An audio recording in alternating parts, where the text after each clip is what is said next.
He rolled down the car window to see how deep he was buried, but didn't expect a massive amount of muddy water to come rushing in. He quickly pushed the window back up. The muddy water was flowing everywhere. He roared in anger, but then heard the sound of his sunroof cracking. Terrified, he immediately covered it with tape, but under such enormous pressure, the tape couldn't hold. He grabbed the steering wheel lock and wedged it against the sunroof, finally preventing it from completely shattering. He gasped heavily for air and instinctively grabbed a water bottle and drank from it. When only the last sip remained, he realized this was his only bottle of water. But since there was just one sip left anyway, he figured, what the hell, and drank it all. He decided to start rescuing himself, so he began collecting every item in the car. Just then, water droplets started dripping through the cracks in the sunroof. He quickly put his mouth up to taste it. He took out a bank card, folded it, and inserted it into the bottle opening to create a simple water collection device. In just a short while, he had collected half a bottle of dirty water. The water problem was solved. Next, he took out a tube from the folding chair and poked it up through the small hole in the sunroof. But the dirty water flowing down interfered with his operation,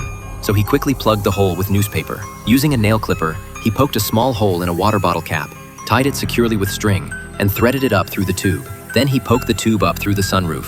Next, he threaded string through another tube and taped the connection between the two tubes. The first two tubes went up smoothly, but when he got to the third tube, it wouldn't go up no matter how hard he tried. He took out the car jack and extended it as far as it would go. Then he wrapped a bath towel around his shoulders and pushed upward with all his strength. Finally, he threaded a wire through the steel tube and pushed the cap open. Through the tube, he saw a glimmer of light, which filled him with excitement. He greedily sucked in several mouthfuls of fresh air and desperately called for help, but he shouted until his throat was hoarse.